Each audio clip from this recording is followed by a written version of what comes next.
Cheers, Liliane. Cheers. Je Merci. suis tellement content que t'es ici. Merci pour le cidre. Avec du bon cidre de 5 à 7. La raison pourquoi je voulais t'inviter. Excuse. Hey, c'est fou, il est tellement pas, Je- il est pas sucré, hein? Non, mais ça, c'est mon genre. Puis avec le soleil, c'est Là, tellement je vois parfait. en plus tout le dépôt qu'il y a dans la bouteille. Puis... Ouais, ça t'excite?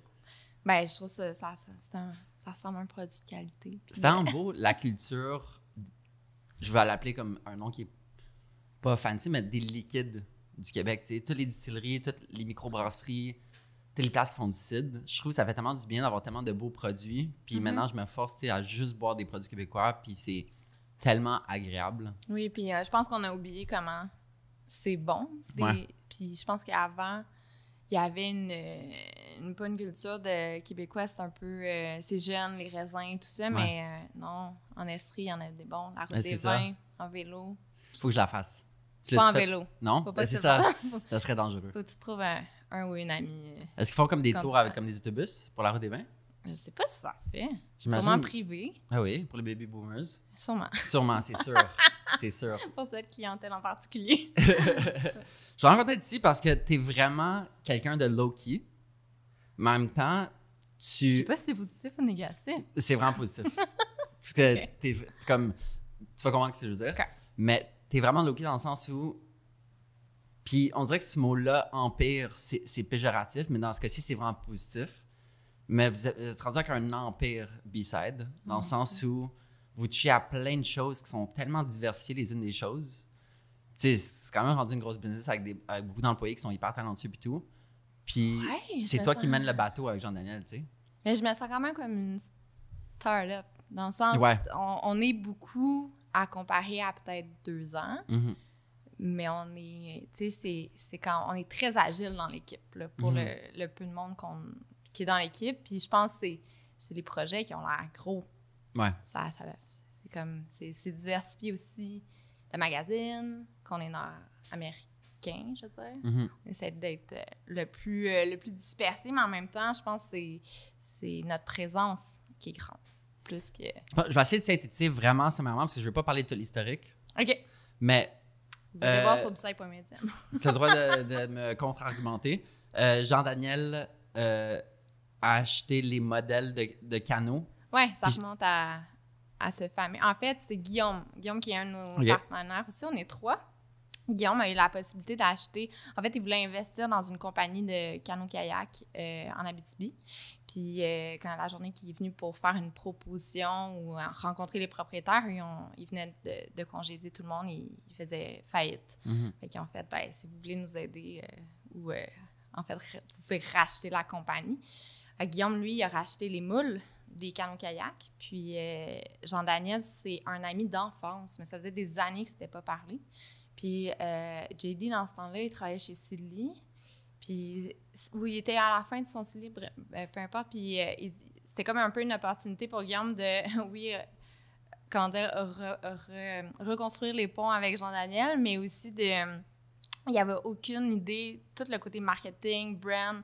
Lui, il y avait juste ben c'est ça, des moules. Il savait faire des canaux. Il y avait une usine en Abitibi, mais il n'y avait rien de monétisable, de pousser un produit. Puis, dans le fond, il a demandé à Jean-Daniel, peux-tu m'aider? Puis, c'est comme ça que Jean-Daniel est rentré.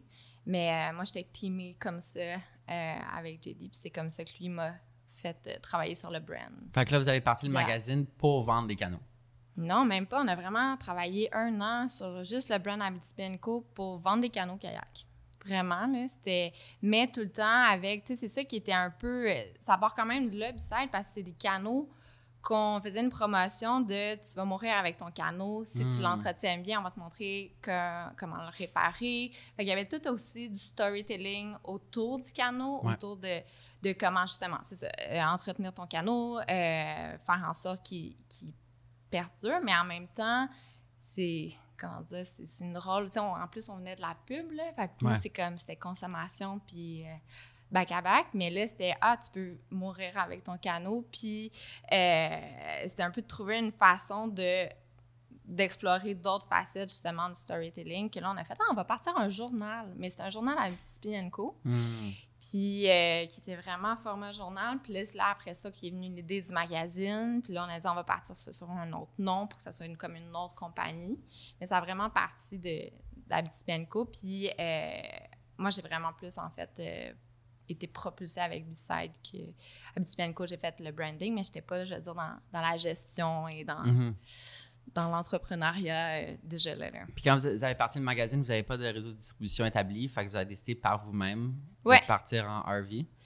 Oui, parce que la distribution traditionnelle faisait en sorte qu'on était newbie là-dedans. Là. Donc, en discutant avec les distributeurs plus traditionnels, on s'est rendu compte qu'il y a comme 70% des magazines qu'on allait placer dans les grosses chaînes qui n'allaient jamais être vendus, qui allaient être jetés, puis qui étaient un peu trop complexes à les rapatrier, tout ça. Puis ça prend quand même une grosse quantité minimale. Ouais. Qu'on a fait un Kickstarter, puis après ça, on est parti, pire moment de l'année en VR, au mois de novembre.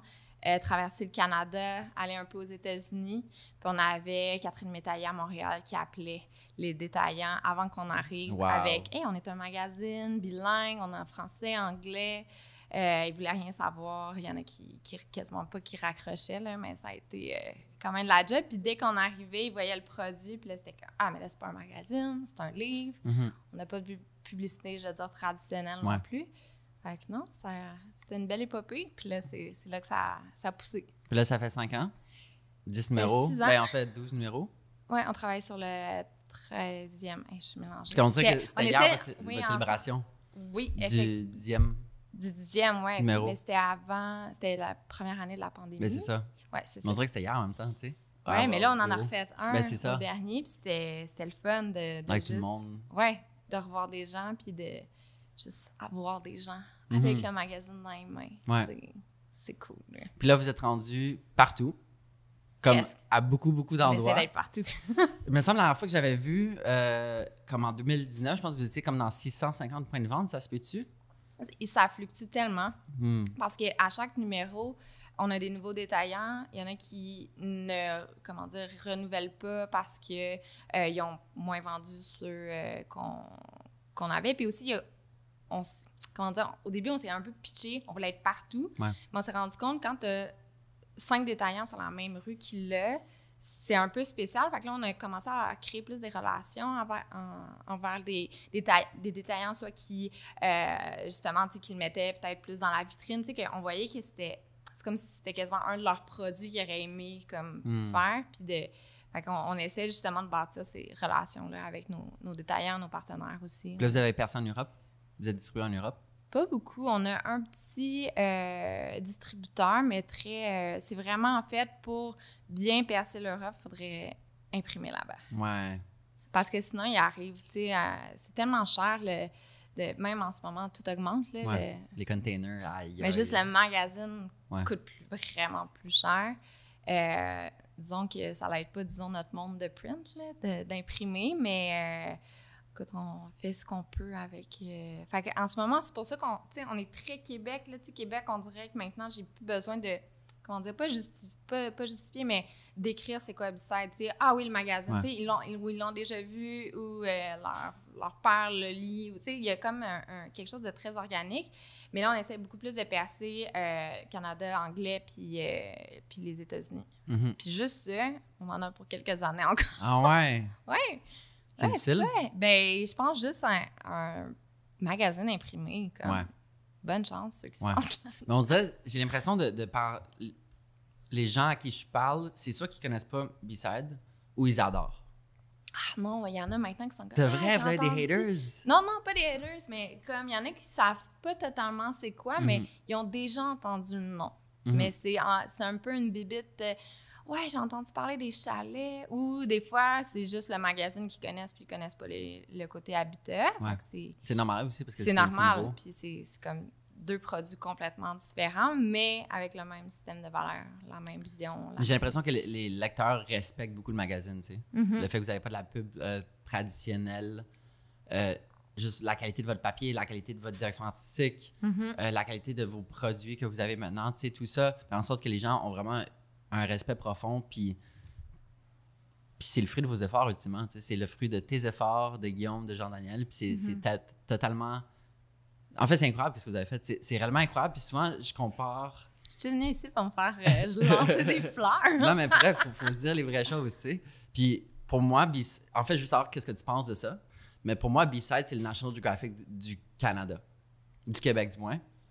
Je connais pas tant les magazines Canada anglais, mais en termes de qualité, du souci du détail, de qualité de photoreportage, d'investir encore aujourd'hui dans le photojournalisme, quelque chose qui est disparu par des grands magazines qui ont disparu également. Ouais. Qu'est-ce que tu penses de ça, que B-Side, c'est le National Geographic du Québec? Ben, il y a des très bons magazines très niches, là, tu sais, je pense, ben, là, je veux pas en name dropper, là, mais, tu sais, des magazines de café, de recettes locales, tu sais, je trouve qu'il y a, tu sais, National Geographic, c'est super, c'est pour les photos, mais je pense, puis il y en a même sur la côte ouest qui commence à de plus en plus sortir. Tu sais, on le voit dans National Magazine Awards, c'est comme un concours qu'on participe à chaque année, puis tu vois les petits bijoux qui, justement, qui sortent sur la culture, sur les arts, puis j'ai l'impression que, puis tu sais, même au Québec, le côté maraîcher, je trouve qu'on commence à un petit peu plus avoir de storytelling à travers justement des sujets niches, mais je trouve que B-Side a quelque chose, justement, je sais pas si c'est le côté nature-culture, on dirait que ça comble pas un vide, mais peut-être une reconnaissance que les gens se voient, peut-être pas à travers le magazine complet, mais il y a certains trucs, le fait aussi qu'on parle souvent des paradoxes, ça te fait sentir, tu sais, on est, comment dire, on n'est pas négatif, on essaie tout le temps de voir le côté positif.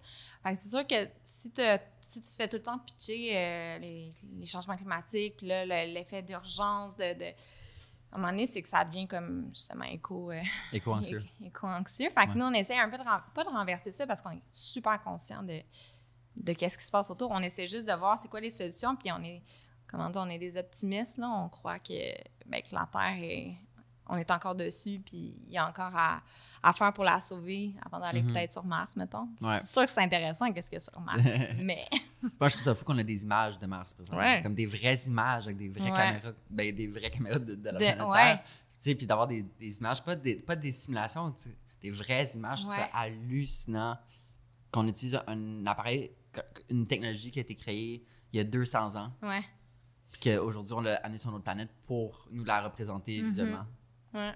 Mais même, je trouve que l'océan en a encore beaucoup à nous apprendre. Ben oui. Puis c'est infini, on dirait. Quand, tu sais, j'ai pas fait le tour du monde autant que toi, par exemple, mais je trouve que de voir autant de plastique sur des plages, je me dis, oh, juste ça, faut régler ça, tu sais, puis de prendre soin, mais je sais pas pourquoi j'étais rendue sur Mars, là. Puis même dans les communautés que je vois, que j'ai été, qui sont vraiment reculées, tu sais, qui sont moins éduquées, qui sont dans des villages loin dans le Malaya en Inde, c'est unanime qu'eux autres voient les changements climatiques de par les saisons de leur agriculture, puis l'impact sur leur culture, puis tout.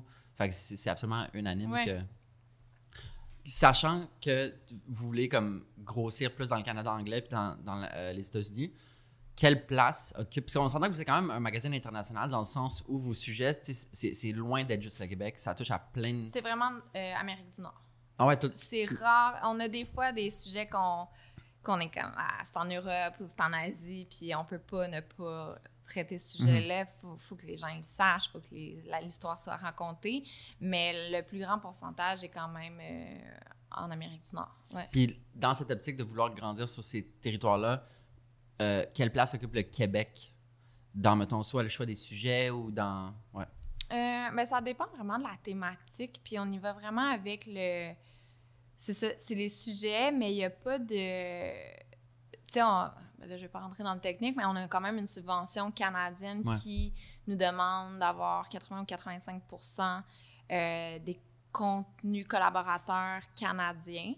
Fait que c'est sûr que des fois... Puis, tu sais, nous, on est aussi dans le mindset de si on a un sujet en Californie, on va pas prendre un Québécois qu'on va flyer là-bas on va juste prendre un collaborateur qui est là-bas. Fait que ça dépend vraiment mais en termes de communauté, notre communauté est beaucoup plus grande francophone, québécoise qu'anglophone en ce moment. Ouais. Puis on se focus un petit peu plus justement à agrandir l'autre côté. L'autre côté. L'autre côté. Mais c'est en fait que justement le magazine est bilingue. Oui. C'est tellement fun.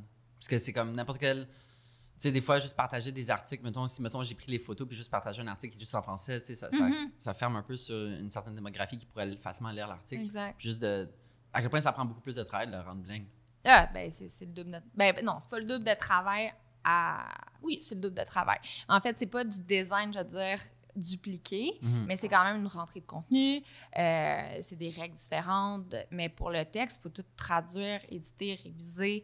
C'est des back and forth avec le journaliste ou la personne qui écrit. Fait que c'est sûr, on se casse la tête. Ouais. Puis honnêtement, au début, on avait pensé faire un bilingue dans le même. Ouais. Puis mais ça aurait été 2 fois moins de contenu, finalement. Ouais, fait que oui, c'est plus... Mais après ça, c'est ça. C'est plus de travail, mais en même temps, après ça, à l'imprimeur, on imprime en conséquence. On fait pas du 50-50 anglais imprimé. Puis on y va aussi avec... on a des abonnés. Fait que c'est sûr qu'on a plus d'abonnés francophones en ce moment. Mais, mais c'est sûr que c'est plus de travail. Quelque chose que je t'ai déjà dit hors onde. Hors onde? Hors on onde. est en onde. C'est à quel point je vous admire beaucoup parce que vous respectez vraiment vos créateurs. Vous croyez en le pouvoir de la photo, vous croyez en de la bonne vidéo, vous croyez en du bon design, vous rémunérez bien. T'sais, dans une époque où on dirait comme tout essaie de se faire couper, vous laissez encore beaucoup de place à des bonnes histoires de qualité, puis ça fait du bien de mon point de vue, du point de vue créateur. Puis sans aucun doute, dans ma quête un peu de retomber en amour avec le Québec, d'arrêter de faire juste des histoires internationales, puis de vraiment comme retrouver la passion d'ici. Réellement, puis je dis pas ça pour être gentil, mais B-Side occupe une grande place dans mon cœur parce que ça me permet de faire du vrai documentaire comme je trippe à faire sur des vrais humains que je trouve fascinants, mais de le faire ici, d'avoir les moyens de le faire, puis une plateforme magnifique à le faire que je suis fier de publier à chaque fois. T'sais. C'est pas le cas avec tous les autres médias avec lesquels je ou d'autres photographes travaillent, puis je voulais mon chapeau de continuer à croire en ça, puis de croire à un médium qui va au travers de phases qui sont des tendances qui vont perdurer ou pas. Puis... Mais aussi, tout est dans la relation. Dans le sens, comme je disais tantôt avec nos détaillants, c'est la même chose avec nos partenaires. T'sais, avec notre imprimeur, ça fait 6 ans là, qu'on imprime avec le même imprimeur. On a fait soumissionner d'autres. C'est pas le moins cher, dans le sens, mais cette relation-là, c'est un peu la même relation avec nos collaborateurs. Tu nous envoies autant de sujets que nous, on te... Fait que ça fait en sorte qu'il y a comme un... C'est pas un win-win, là, mais c'est si tu reçois une commande puis tu vas le faire pour le cachet versus le faire parce que, OK, wow, non seulement, on parle des 3 F, là, fun, foin, puis fun, foin, foi, là, fait que, tu sais, d'avoir la foi entre le projet, entre les valeurs du projet, puis avoir du fun dans le faire aussi, puis foin, être bien rémunéré. C'est comme c'est gagnant, puis après ça, ben toi, tu nous amènes, c'est ça, tu nous amènes des idées, puis pour moi, c'est juste du win-win. Comment tu te sens aujourd'hui, comme si ce serait la première émotion par laquelle... Quelle émotion tu utiliserais pour... Pardon? J'ai dit juste le mot émotion, vas-y. Comment tu te sens par rapport à B-Side aujourd'hui? Par rapport à comme la grosse chose qui est B-Side, l'empire B-Side. J'aime pas ce mot, l'empire, mais comme... Ben, c'est parce que moi, je le sens pas comme un empire. Fait que déjà là, je me sens transformation, mais en tant que personne aussi. J'ai parti ça à 24-25 ans. C'est quand même... c'est pas que je me reconnais pas, mais je pense que j'ai évolué autant que le magazine a évolué, autant que le projet B-Side a évolué, autant que l'équipe a grandi. Moi aussi, j'ai grandi. Fait que je sais pas si... je pense que c'est transformation, mais transformation, c'est pas une émotion. C'est vrai. Mais c'est sûr qu'il y a de la fierté, là. Je veux pas, mais ça, par contre, il faut me le rappeler, tu sais. Il faut que les gens... Ou mon chum. Je me le rappelle souvent. C'est sûr que c'est des montagnes russes là, tous les jours. Mais en même temps, j'aime ça. Puis j'aimais ça dans mon ancienne vie, de solutionner des problèmes, d'être agile, de changer de direction en dernière minute parce qu'on a une meilleure idée. Fait que, ça me nourrit. Des fois, ça l'épuise un peu quand il y en a trop, mais je pense que ça me nourrit plus que ça me fatigue. On va parler de B-Side Habitat avant d'embarquer dans ce que je veux parler de la croissance. OK. B-Side Habitat, comment décrirais-tu rapidement? Parce que tu vas mieux le décrire que moi. Et où est venue la première idée? Je vais commencer par la première idée. En fait, c'est un ami une connaissance à Jean-Daniel qui a dit on a souvent des demandes de faire plus de merch, plus de T-shirts. Des demandes de qui? notre communauté. Je pense qu'ils veulent afficher qu'ils font partie, sont un B-siders, tu sais, de tout ça. Puis la personne avait dit « Pourquoi vous ne faites pas des tasses? » Puis dans ce temps-là, on ne faisait rien du tout. Puis Jean-Daniel avait juste sorti « Si on fait un objet, ça va être un chalet. » Fou, ça. Gros statement. Gros statement. Gros statement. Qui est resté... Tu sais, je veux pas dire que c'est un de nos projets, mais on est tellement... Je pense que j'aurais été architecte ou, tu sais, ça m'attire tellement. Puis là, je travaille avec des architectes, puis je suis comme sur un nuage. Mais je pense que même Jean-Daniel, avant, même à Midi-Bienco, on s'envoyait des projets architecturaux comme à travers le monde. Ça, c'est fou, ça, regarde ça. Tu sais, on pourrait juste, dans un projet de retraite, juste acheter des terrains puis bâtir des grosses maisons d'architectes qu'on loue. Tu sais, on avait comme déjà... pas un modèle d'affaires comme ça, mais en même temps, c'était pas juste... Non, on voulait pas faire un projet immobilier. Puis quand Jean-Daniel a sorti ça, puis on venait pas de faire un festival, mais on faisait des ateliers, puis on voyait que l'expérience B-Side passait par le magazine, l'éditorial, tout ce qu'on faisait, les web-séries, les documentaires, mais que c'était tellement fort d'avoir des expériences comme physiques avec les gens. Fait que l'atelier, on a fait un festival sur 3 jours, puis c'était de l'expérience. Fait qu'on a dit, pourquoi on ne prolonge pas ça sur un terrain qui est B-Side, puis là, tu rentres dans le sens sensoriel de l'expérience B-Side. Et venu par la bande, pourquoi ça ne devient pas aussi un projet de conservation? C'est pour ça que la première idée, c'était ça. Finalement, il y a eu des petites visites de terrain, apprendre aussi à comment ça fonctionne. Tout, ça, parce que c'est une nouvelle industrie, tu sais. C'est pas du magazine, c'est pas du média, c'est pas de la... Ben, c'est de la pub, oui, mais... Oui, mais construire, c'est de la construction. On va se dire. C'est de la construction, c'est des façons de faire traditionnelles. On est allé chercher justement des architectes, mais aussi les biologistes. C'est vraiment un autre monde. Mais comme je viens de te dire, on aime ça, les challenges, on aime ça, on est super curieux. Fait que c'est sûr que ça venait avec, ça va être le fun là, de faire ça. Puis c'est allé quand même vite. Ben, c'est ça. Puis nous, on voit pas le temps passer, fait que ça fait qu'on avance, puis on a une opportunité, on peut avoir des subventions, des investisseurs, tout fonctionne, tout le monde embarque. On a des gens qui ont acheté des terrains avec des plans comme sur papier, tu sais, on fait ça avec un condo à Montréal, mais là, on parle pas de la même braquette, puis c'était si... le magazine est aussi exceptionnel, les chalets, le projet en entier va être aussi exceptionnel. C'est là qu'on a vu la confiance qu'il y avait aussi envers comme aussi le brand qui rayonnait depuis, là, c'était 3-4 ans.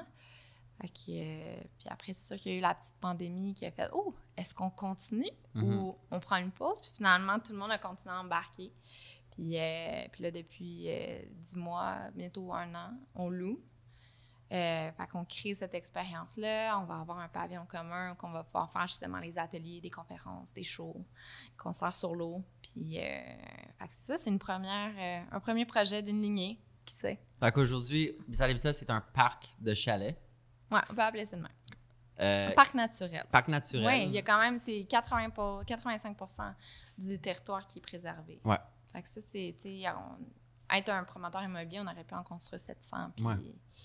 Mais c'est ça souvent que je dis en premier quand je parle de B-Side Habitat, c'est que, mettons, juste l'idée de garder les lacs vierges avec pas de chalet alentour pour pouvoir mieux apprécier le lac. Comme on dirait que c'est tellement rendu rare au Québec, du moins où sont les chalets, ou du moins tous les autres chalets que j'ai fréquentés. Tu sais, tout le monde a des chalets sur le lac, puis c'est cool d'avoir un chalet sur le lac, mais c'est tellement encore plus cool quand ton chalet n'est pas sur le lac, puis quand tu n'as aucun chalet à proximité. Comme ça, tu vis vraiment l'expérience d'immersion en nature. Ouais.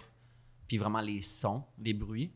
Oui, puis quand tu vas au lac, tu es tout seul. Tu as pu l'expérimenter. En plus, une chance que tu es allé, là, on dirait que tu le vibes même plus. Pour de vrai, puis j'en parlais très hautement quand je t'ai vu là-bas, mais à ce jour, c'est la meilleure expérience de chalet que j'ai jamais vécue de ma vie. C'est vrai, tu m'avais dit ça. Comme littéralement. T'es un bon ambassadeur. On dirait que je te paye. Mais ça vient du cœur. C'est ça qui est fou, tu sais. J'ai même pas de chèque à la fin de la journée, mais tu sais, c'est tellement... Je pense parce que aussi, c'est exactement ce que j'ai besoin pour mes vacances. C'est vraiment une connexion avec la nature. Puis, c'est tellement de mini-détails. C'est vraiment le brand, puis la qualité, puis le storytelling de B-Side, mais appliqué à un environnement physique. Mm-hmm. Puis le fait d'avoir fait cette transition puis d'avoir vraiment réussi à emporter les valeurs du magazine à une cabane, comme un magnifique chalet qui est connecté avec la nature, que, mettons, concrètement, les vitres sous 90 degrés, on dirait pour entendre encore plus de sons d'oiseaux, le fait que le document de présentation de toute l'information du chalet, c'est juste un magnifique mini-magazine. Le fait que tout est pensé... Le petit guestbook. Le sauna, les pods sur le côté, tout est tellement, tellement impeccable.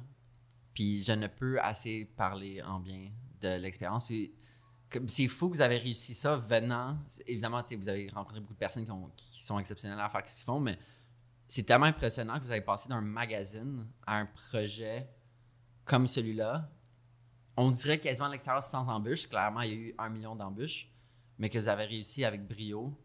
On dirait que ça m'effraie positivement à quel point c'est juste le début de l'aventure B-Side aussi, tu sais. Oui, mais c'est comme exactement quand je te disais que j'ai l'impression qu'on est encore une start-up, une petite PME. C'est que pour moi, la vision est tellement claire dans 10 ans, mais je sais que justement, il y a plein d'embûches, il y a plein de... C'est comme, il y a des défis, mais en même temps, c'est ça qui forge les projets, puis c'est ça aussi qui arrive quand tu rentres dans le chalet ou que tu te promènes dans les sentiers. Tout est un peu, je veux dire, imbibé d'embûches et de solutions venant de l'équipe B-Side. Fait que c'est pas, tu sais, je veux dire, c'est pas Jean-Daniel, moi, puis Guillaume qui fait tout non plus, là, mais cette équipe-là qui vit aussi, qui sont, je veux dire, tatoués B-Side, là, je pense à une de mes collègues qui voulait se faire tatouer B-Side à un moment donné, elle est comme, j'adore ça! Mais c'est un peu, c'est ça, je pense que c'est, comme tu dis, c'est le début vraiment de quelque chose, puis tant mieux parce qu'on est encore jeune. Ben oui. C'est quoi, selon toi, une journée idéale, typique, parfaite à B-Side Habitat?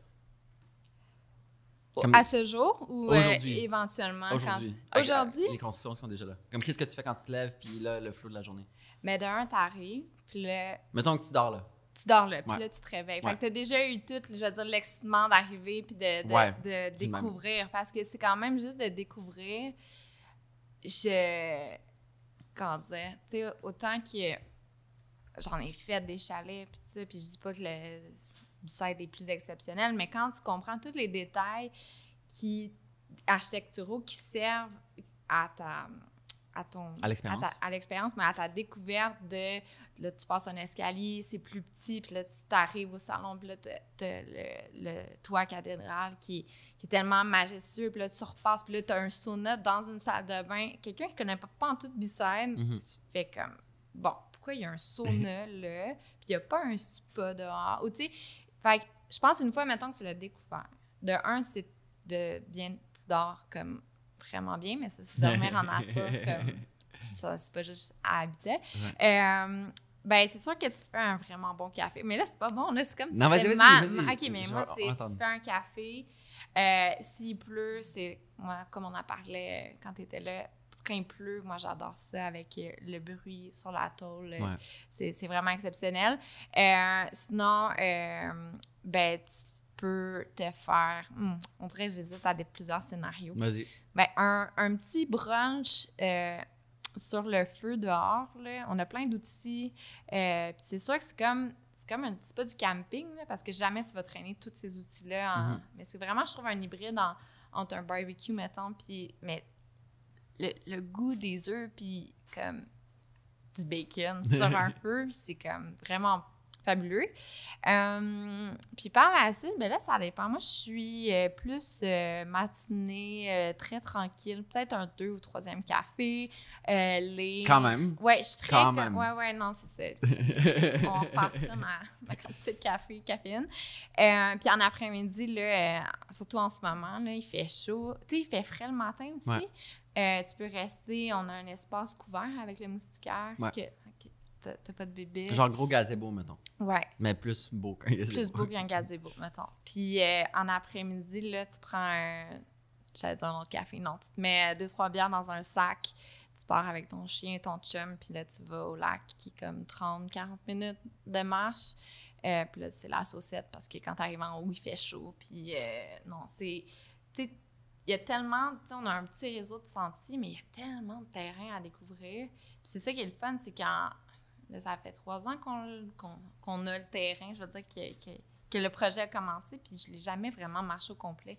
Parce que souvent, quand j'y vais, je me dis « Ah, je vais aller au lac McGuire » parce que t'arrives en haut, t'as le lac de tête avec la falaise, que tu peux marcher en haut. Tu sais, il y a comme, t'as des paddleboards, t'as comme une certaine, je veux dire, comme un peu un CEPAC rendu en haut, mais en même temps, t'as le promontoire, que la vue est exceptionnelle.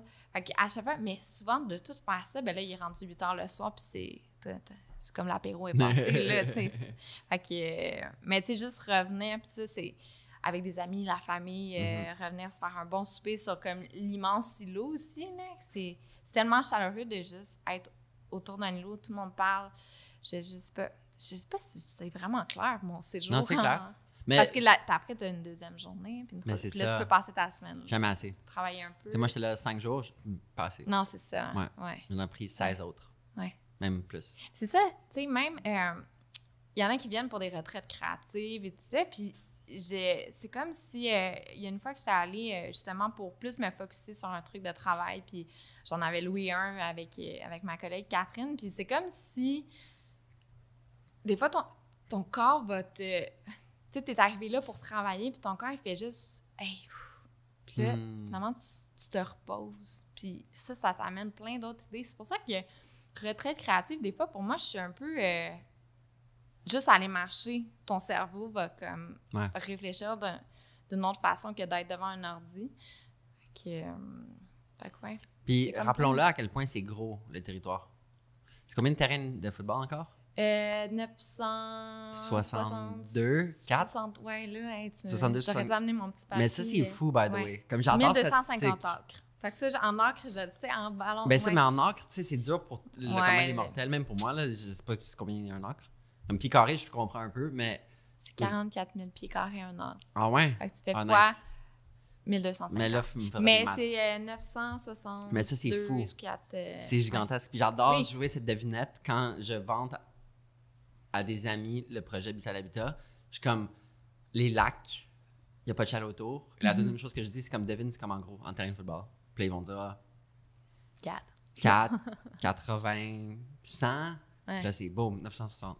C'est gigantesque. C'est immense. C'est énorme. Puis le fait qu'un énorme pourcentage est protégé, c'est tellement incroyable. Mais c'est du travail aussi. C'est ça aussi, là. C'est pas juste de le laisser comme il faut l'entretenir. Comment? Exemple, quand il n'y a pas eu, je vais dire une tornade, là, mais il y a eu comme des grands vents, là, mais tous les arbres qui tombent, faut les ramasser, pour que la végétation aussi reprenne. Puis nous, on a des sentiers. Fait que c'est pas... on fait un sentier une fois, puis on le laisse là, puis advienne que pourra, les gens vont marcher dedans pendant 20 ans. Non, c'est l'entretien. Il y a des animaux, on découvre aussi, là. C'est fou parce qu'on est encore en construction. Là, on est rendu à 22 en location. Puis lorsque je me promenais, puis t'as littéralement une construction là et une famille de chevreuils en plein milieu du chemin. Puis j'étais comme, mais qu'est-ce que vous faites là? C'est sûr! Comme, il y a tellement de bruit, allez à l'autre bout, faites quelque chose, mais on dirait qu'ils sont un peu curieux. Fait qu'il y a comme plein de facteurs qu'on explore. Puis je trouve que c'est vraiment un bel emplacement, tu sais. On pense souvent aux Laurentides, évidemment, pour des chalets à proximité de Montréal, mais la Naudière, c'est tellement sous-estimé. Puis moi, je connaissais pas du tout. Surtout ce coin-là, tu sais, moi, j'avais un chalet à Saint-Calix. Oui. Puis même comme dans ce coin-là, de où est Bissal Habitat, techniquement Chertsey, c'est ça, mais tu passes par Rawdon, c'est comme la limite de Chertsey-Rawdon.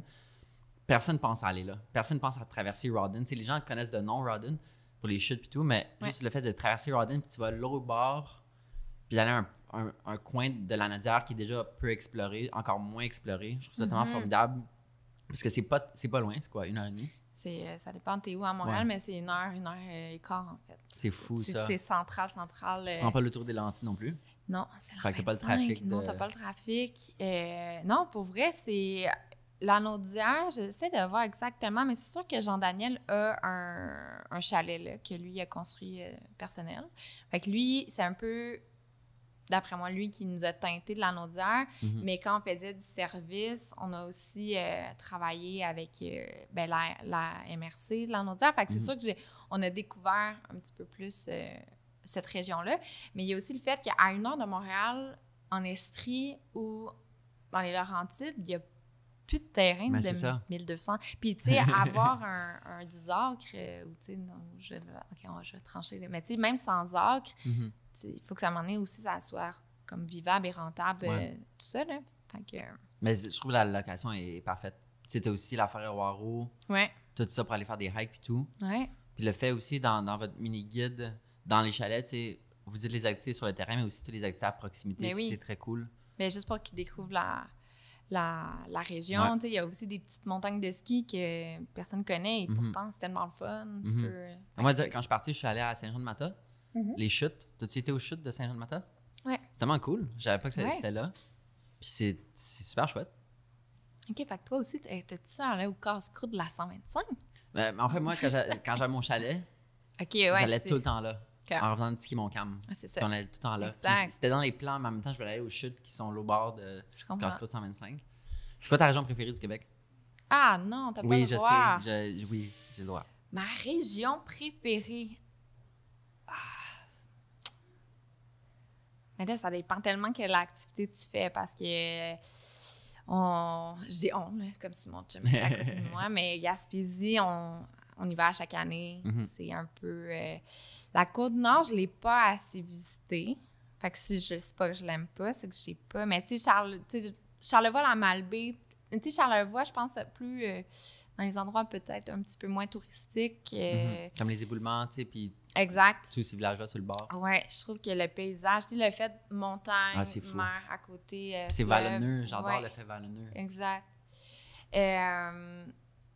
L'Estrie pour le côté maraîcher, ben je viens de là aussi. Ouais, Fait c'est que j'étais ça. un petit peu teintée. C'est proche.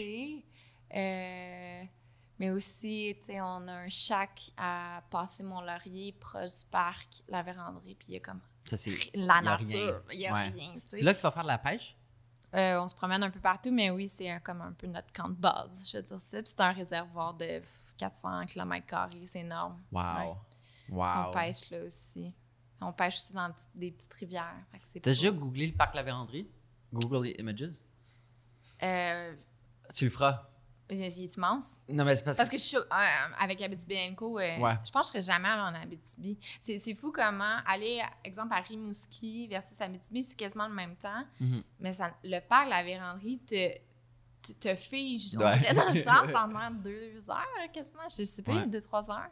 Que t'as pas de réseau, t'as rien, mais... Parce que si tu checkes les images, comme mon grand-père, mon père, pas mon grand-père, mon père, il a grandi à Val-d'Or. OK. Fait que j'ai toujours comme un attachement semi-émotionnel à ce parc-là, parce qu'il faut passer par là. Ouais, faut Puis, passer par là.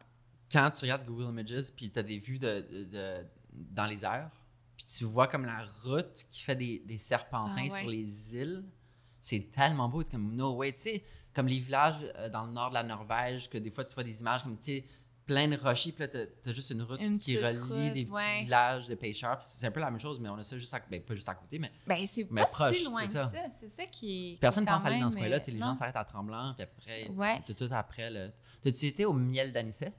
Je suis pas allée. Non. Ça a l'air super cool. C'est proche de notre shack, justement, mais c'est comme. C'est comme à 1 heure, mais c'est comme à côté. Ben, c'est ça. C'est de l'autre côté du lac, mettons. Puis votre shack, c'est juste une petite cabane en bas? Non, c'est une roulotte 1972 Non! qui a été achetée et figée là. Ah ouais? Ouais. Mais Fait c'est donc intelligent. Puis ils ont comme construit, l'ancien propriétaire a comme construit un genre de toit et un porch qui est aussi gros que la roulotte. C'est super petit, mais pour vrai, ça fait vraiment... Puis le terrain? Le terrain, c'est dans une pourvoirie, mais c'est tout petit, tout petit. C'est Mais comme, après, je sais pas quand... La pied pourvoirie, carré. c'est ton terrain. Ah, juste le lac. Ben, Tu c'est sais, on ça. dort là, on se fait à manger. Puis pas de voisins? Ou des... Oui, il y a des voisins. voisins. Tout en haut, d'après moi, de 60 ans. Quand on se faisait un peu regarder comme, qu'est-ce que vous faites là? Puis Ouais. c'est drôle parce que à ce lac-là, tout le monde pêche des dorés. Mm. Puis je trouve que c'est la pêche la plus plate au monde, même si c'est super bon à manger du doré. Fait que nous, on est tout le temps en train de chercher des spots à Brochet, à Chigan.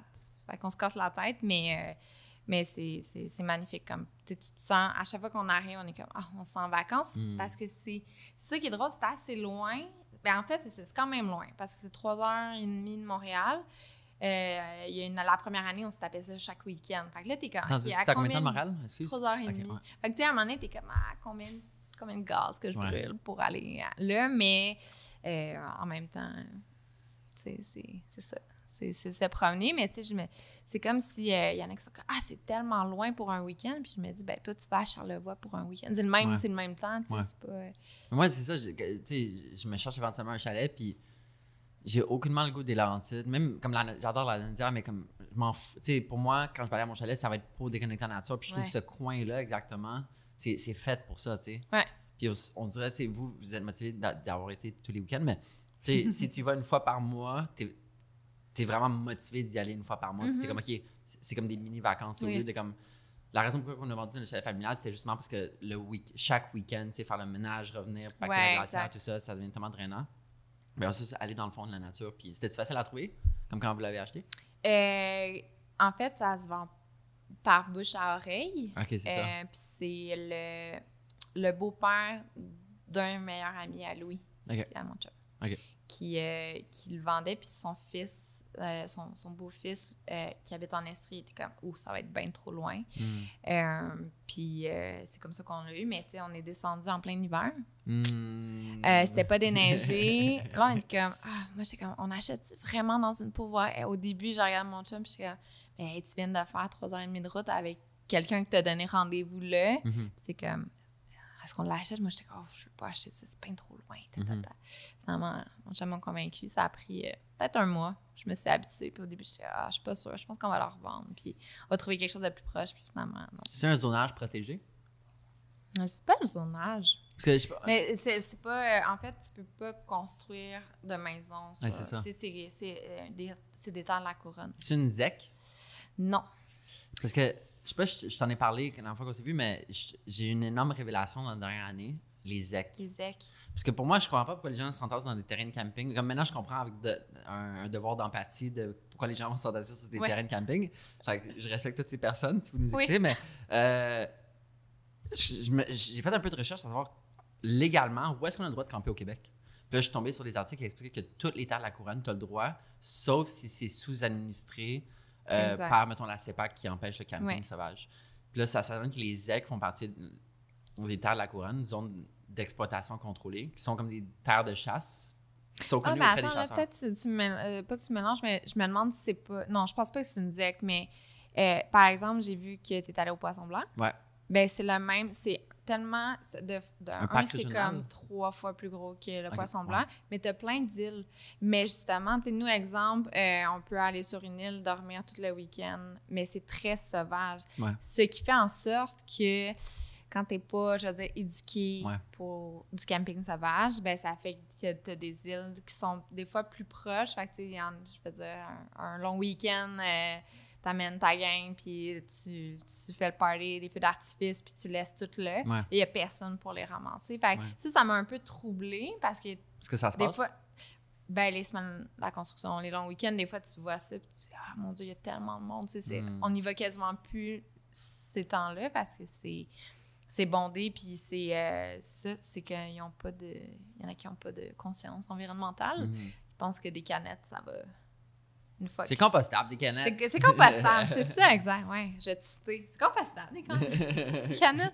Mais, c'est ça, mais par exemple, le Poisson Blanc, je veux dire, le même principe, eux, le fait que ça soit contrôlé, ben, tu as un respect qui vient avec le fait qu'il faut que tu loues ton terrain. Fait que mais tu sais, le Poisson Blanc, c'est ça serait notre... si on ne peut être... là, ça serait d'aller proche du Poisson Blanc.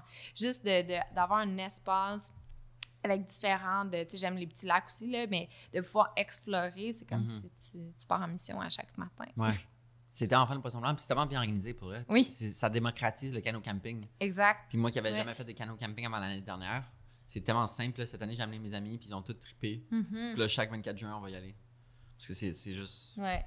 Il y a pas... Je trouve ça tellement beau avec la maturité de... Tu sais, ça enlève rien aux années de party de fêter la Saint-Jean, tu sais, à se saouler la gueule, mais il y a quelque chose de tellement beau à fêter la Saint-Jean, la fête nationale, en nature, en connexion avec la nature, tu sais, puis de la célébrer de cette manière-là, puis de retourner aux sources de notre territoire, puis de l'embrasser, puis de le sentir, de le regarder, puis la douceur de celui-ci. Ouais.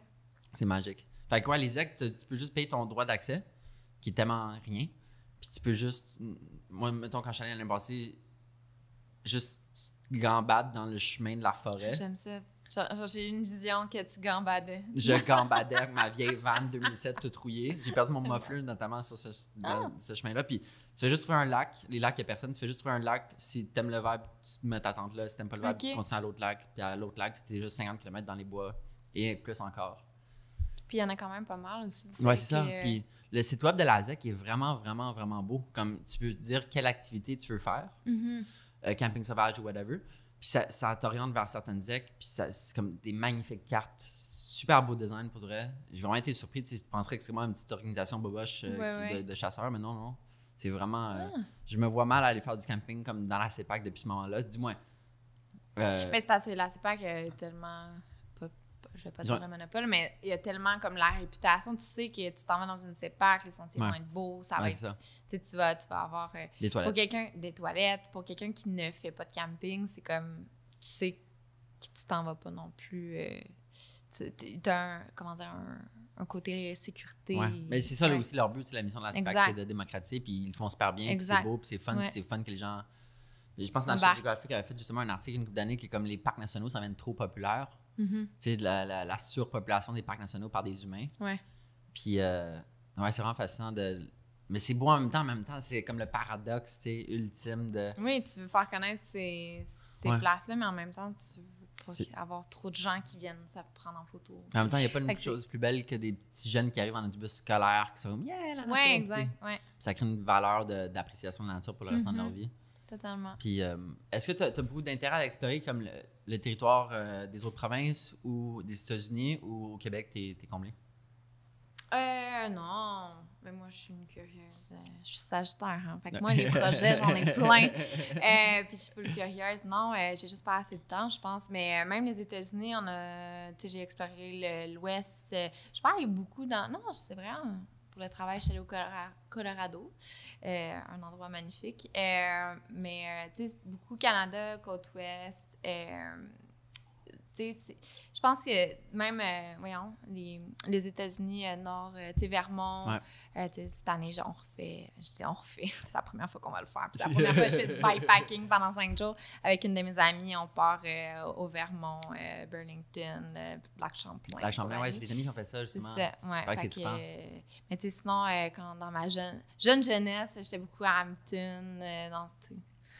J'aimais le concept de faire du surf, mais moi, j'adore regarder les surfeurs. Mais je pense que c'est ça. Puis j'ai des photos que je prenais quand j'avais, 20 ans, puis je me dis à quel point tu voulais, Eliane, mais clairement, ça m'a, c'est tellement de pratique. Il y a beaucoup de choses que je préfère le vibe de regarder quelqu'un le faire que de le faire moi-même. Je sais pas si c'est parce que je suis photographe, puis j'aime ça juste apprécier regarder les choses. Ouais. Mais... c'est fun de regarder des surfeurs. Passionné, des gens passionnés. Ouais, c'est ça que j'aime. C'est tellement bien dit. Comment, tu sais, Bissell a tellement grossi vite. Comment tu as affronté la croissance dans le sens où, tu sais, au début, clairement, tu avais certaines tâches. Puis là, les tâches, j'imagine, ils changent constamment. Comment tu as su t'adapter ou trouver plaisir à des nouvelles tâches? Puisqu'on s'entend comme tu as commencé avec un background de comme design graphique, puis de publicité, de marketing, du storytelling. Puis comment... ça, c'est comme 1000 questions à une, mais vas-y. C'est de l'adaptation, mais c'est aussi... Bien, c'est sûr que les projets ont diversifié aussi, fait que mes tâches ont... Comment dire? Tu sais, jamais j'aurais pensé faire je veux dire, aller à l'école, faire du design, puis finalement travailler avec des architectes pour, comment dire, les teinter du brand Beside. Puis encore aujourd'hui, tu sais, j'explore le brand à travers les sensations, qu'est-ce qui est une matière. Fait que, tu sais, c'est quelque chose de vraiment plus explosé que je pensais. Par contre, quand je dis ça, il y a aussi le fait qu'il y a beaucoup plus de gestion, de ressources humaines, toutes des choses que j'ai pas appris à l'école. Fait qu'on on y va avec... Puis, tu sais, on est tellement... le fait qu'on a grossi vite, on avait un corps qui était peut-être plus un 10-12 personnes. On se ressemblait tous. On aimait toutes les mêmes choses. On faisait toutes les mêmes activités. Là, le fait qu'on ait tellement grossi vite, qui amène de la diversité, puis ça, j'aime ça, mais ça arrive avec des tempéraments différents, des façons de... pas de façon de faire, mais des façons d'être différentes. Fait que c'est de s'adapter après à chaque personne, qui est quand même une source d'énergie que je prise des fois plus que d'habitude, mettons. C'est pas, tu sais, designer, t'es souvent habitué à, mais en fait, t'es drillé à travailler devant un ordi, dans ta bulle, t'as des rencontres clients, t'as chargé de projet, service conseil, mais une fois que tu commences à parler, puis tu sais, la pandémie, ça a tellement touché la psychologie de tout le monde que là, quand ça devient plus gros que ton travail, c'est là que faut que tu mettes tes barrières. Puis, fait que je pense que ça a été plus l'adaptation d'humain en humain. Autant que, tu sais, j'adore du one-on-one. C'est pas pour rien que je t'ai dit que je préférais le podcast à des conférences. C'est que j'adore le one-on-one, mais des fois, pour que je puisse quand même jouer mon rôle qui était faire la direction de création, il faut que je me garde des moments aussi pour ça. Puis c'est, en fait, je me bats constamment avec mon équilibre de vie parce que c'est mes parents, surtout ma mère, on dirait que tu travailles pas, tu sais, t'aimes-tu ça? Tu sais, c'est comme, j'adore ça, mais des fois, je pense que ça vient gober beaucoup de peut-être mes moments personnels ou c'est ça que j'ai un petit peu plus à protéger. Comme je dis, avant, on partait en canot camping. Mon premier canot camping avec mon chien il n'y avait même pas un an. Ah, c'était sketch. Au Poisson Blanc. Puis j'ai tout de suite fait on va prendre des photos. On a le canot de Abitibi-Benco. On va prendre des photos. Je faisais une prod vidéo avec mon chum, mon chien. On va pêcher, À la fin, c'est cool parce que, OK, on a du contenu, mais j'allais quand même là pour être avec. Fait que maintenant, tu sais, on est allé en voyage, puis c'était quasiment, t'amènes pas ton appareil au cas où que tu vois un fermier qui a un projet nice, puis que tu passes la journée avec, puis qu'on a manqué une activité. Tu sais, c'était quasiment ça. Fait que je pense que c'est ça, j'apprends à protéger, je veux dire, un petit peu plus compartimenté, parce que sinon, c'est comme trop facile pour que parce que ça vient ça du cœur. m'envahit. Oui, exact. Puis quel genre d'habitude as-tu développé au fil du temps, comme à Montréal, pour garder cet équilibre sain? Ben, c'est sûr que je fais des activités physiques, mais tu sais, si je compare au début de B-Side, j'en faisais vraiment plus. Puis à un moment donné, j'ai été confrontée avec... Ben, on a été confrontés, je veux dire, mes partenaires et moi, avec... On vend, en guillemets, que de se reconnecter avec la nature, comment c'est important d'avoir justement de la nature en ville, mais je passe 70 à 80 heures devant mon ordinateur. C'est comme, tu sais, je vivais pas ce qu'on me promouvait. Fait que c'est sûr que ça me ramène, mais aussi, c'est ça. Fait que d'être en ville, mais aussi de voir, ben, qu'on a le parc, tu sais, on a Mont-Royal. Là, c'est sûr que je veux dire, déménager de Montréal. Fait que c'est sûr que là, je vis beaucoup plus, je veux dire, la campagne, la nature. Mais je trouve qu'il y a un beau mix dans la ville qui est de la culture que peut-être qu'il y a moins en région, que, il y a tellement, il y a tellement de roulements juste dans les restaurants. Puis c'est pas de vouloir tout essayer, mais juste, des fois, la démarche des chefs fait que tu veux aller à tel restaurant. Fait qu'il y a tout ça qui fait que c'est sûr que tu sors, je veux dire, un petit peu plus, mais... sinon, oui, l'activité, tu sais, je fais du vélo. C'est beaucoup de vélo, hein, tu sais, au début, d'Episode. Puis mon amie, elle serait à côté de moi, puis elle dirait, on pourrait continuer à faire de l'escalade. Mais, tu sais, on y allait à côté, justement, 4 à 5 fois par semaine. Puis ça faisait mon moment le matin dans ma bulle. Tu allais faire de l'escalade avant de travailler? Ouais. Ah ouais, nice. Ouais, à 6h30. Ah ouais. Ouais. Ah, ça va être fou de se réveiller puis d'aller en escalade. Ouais. En termes de vibe, là, tu sais. Parce que... Ben oui, puis c'est quand même... J'ai jamais été autant en forme que de ce moment-là, mais c'est ça. Fait que c'est un peu plus de prendre du temps pour moi. Tu sais, il y a comme des sphères, il y avait un podcast avec Jean-François Bouchard, qui est un de nos partenaires. Puis, tu sais, lui, il y avait ses billes, je pense qu'il disait, puis il y avait une bille famille, une bille amie, puis une bille travail, puis tout ça. Puis je pense qu'il y en avait comme un activité physique. Je pense qu'il y en avait comme 8. Puis à la fin de la journée, il fallait un peu qu'il ait comme touché à tout. C'est là, des fois, je me disais, hey, ça fait un mois que j'ai pas parlé à mon père. Tu sais, je pense qu'il faut que j'aille aussi ce réflexe-là de toucher un peu à toutes les billes dans une journée, parce que sinon, c'est là que tu peux t'engloutir travailler 16 heures. C'est dur parce que c'est à la fois avoir la perspective micro et macro en même temps. Mm-hmm. C'est vraiment avoir la vue d'ensemble, puis aussi la vue comme la loupe, pour dig deep dans un projet, un problème. Est-ce que pour toi, le leadership, c'est facile? Comme l'idée des équipes? Parce qu'on s'entend que maintenant, tu leads beaucoup, tu sais. Oui. Je pense que je le fais naturellement, mais c'est sûr, je me questionne des fois, est-ce que je suis une bonne gestionnaire? Est-ce que j'ai... mon équipe me confirme que oui, fait que je me dis, c'est bon.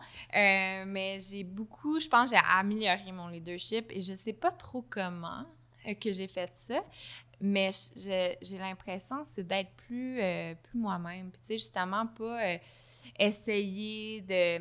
Tu sais, on veut qu'il y ait, je veux dire, pas de hiérarchie, mais tu sais, à un moment donné, quand les gens sont juste un peu perdus, puis t'as personne à qui te référer, il faut que tu te prennes, il faut que tu donnes la bonne direction. Fait que je pense que j'essaie toujours d'être positive, puis j'essaie que, tu sais, l'équipe, faut qu'on ait du fun, sinon, comme, ça donne rien de travailler pour un Comment projet tu t'assures comme que tout le monde a du fun? Je fais des touch base à pu finir, puis quand il y a un problème, j'essaie de le solutionner, puis c'est ça, je pense que j'essaie tellement que les gens ressentent ce que je ressens, puis souvent, on me dit « Ah, Méliane, tu n'y arriveras pas. » C'est pas leur business. C'est pas leur... Ouais. Puis j'ai dit « Mais j'étais le même dans d'autres compagnies qui ne m'appartenaient pas.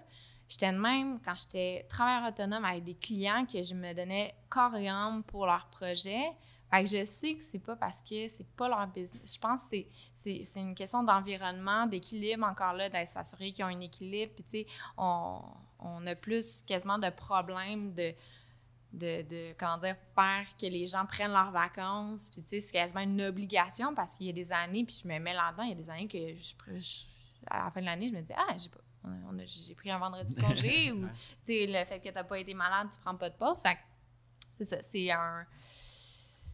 je pense que c'est de la communication beaucoup avec l'équipe. Là, l'équipe est grosse, fait que c'est sûr qu'on se sépare, je veux dire.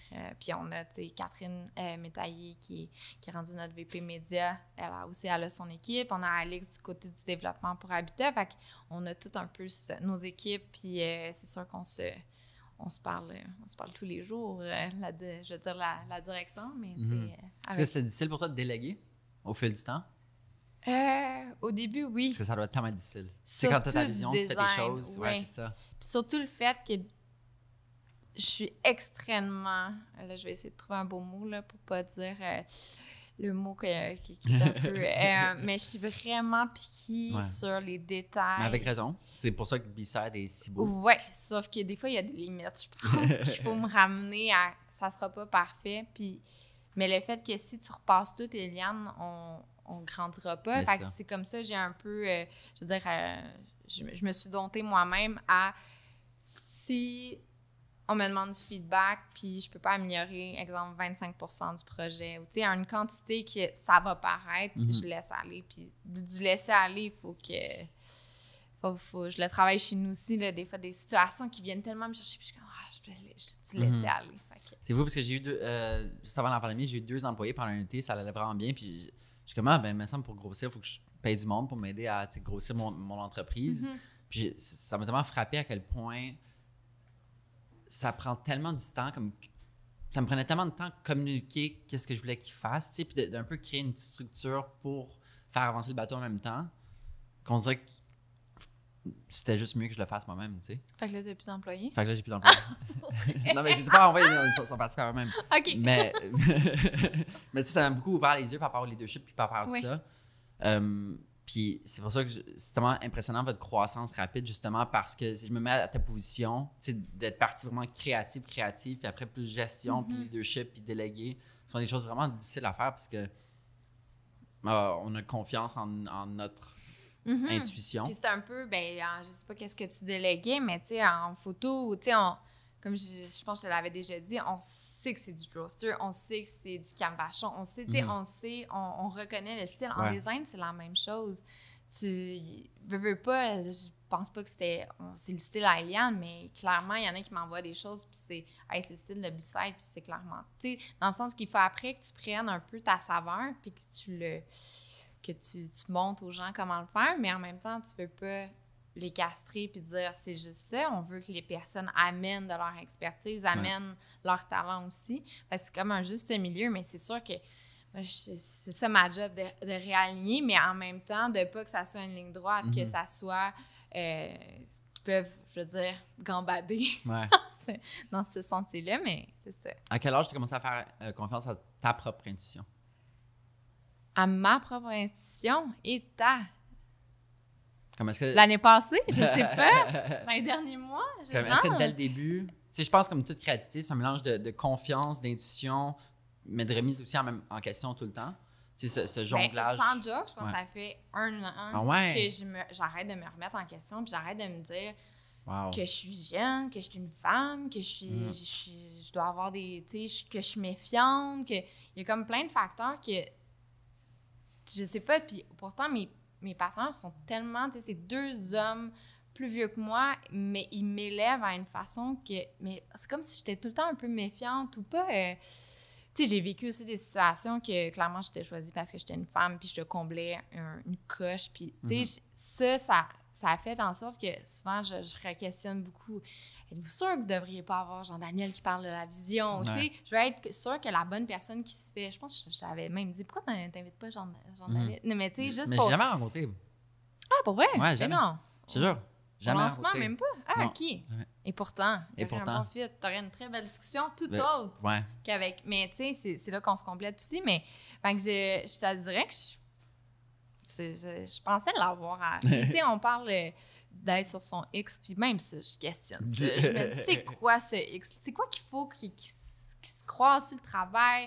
Tu sais, être sur son X, c'est quoi que ça apporte? Parce que pour moi, être sur mon X, ça va être quand je vais avoir full temps pour créer. Mais excuse, mais tu vas jamais en avoir. Non, c'est ça. Ah, je suis tellement... T'es le premier qui me dit ça. Je suis désolée de te le dire, tu vas jamais en avoir. Jamais X. Super. Comme même à la retraite, tu vas faire des sculptures.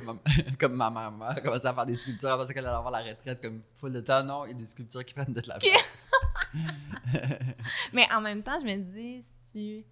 Juste d'être bien, si c'est ça, ben peut-être, c'est vrai, je m'approche de mon X, mais il y a encore, je trouve, beaucoup de travail à faire du côté ça. Encore là, de l'équilibre, mais de... Je sais pas. Je pense que mon rôle, ma place, là, c'est clair, mais ça a pris plusieurs années avant que je sache pas où je naviguais dans le side, puis on y va avec le flow, mais en même temps, c'est ça. Je suis souvent dans les intuitions, puis des fois dans la méfiance, mais là, on dirait que tout ça a disparu. Je te dirais... C'est bien. Je pense qu'il faut atteindre ce point, tu sais. Je pense... En fait, j'en parlais avec Soran, un ami qui est chanteur, puis littéralement, jeudi, puis tu sais, on se parlait comme... À quel point il a tellement grandi dans la dernière année, psychologiquement, à se faire comme des racines pour mieux affronter les tempêtes dans le futur. Puis on parlait de remise en question créative, puis ça m'a fait réaliser pour la première fois de ma vie que comme je suis tellement confiant dans mon art, que le doute il est tellement loin derrière moi. Puis je suis tellement privilégié, mais pas privilégié, mais choyé d'être rendu à un point que comme je me remets jamais en doute, faut juste que je figure out comment arriver où est-ce que je vais arriver. Ouais. Mais le doute est loin derrière moi. Puis c'est certain que comme certains projets, t'es comme ah merde, j'aurais pu faire un peu mieux. Mais je trouve c'est fun de maturer créativement, puis justement d'assumer ton intuition, puis de réaliser que c'est ton intuition qui t'a mené partout où est-ce que tu as été dans la vie ou presque. Puis c'est la raison pour laquelle B-Side est rendu tel que c'est. Il est rendu là, exact. Ouais. Quelle place occupe l'erreur? Moi, j'adore l'erreur. Parce qu'on en fait plein. Ben, pour moi, c'est des apprentissages plus que des erreurs. Fait que c'est de...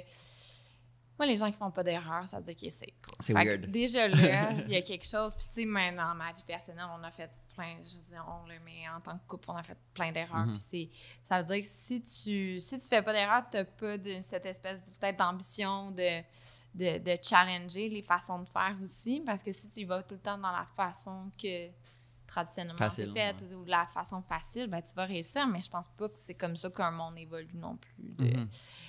Fait que non, mais en même temps, je crois que, je veux dire, pas le contraire, mais j'ai l'impression que le magazine, tu sais, tout est tellement parfait, tu sais, tout.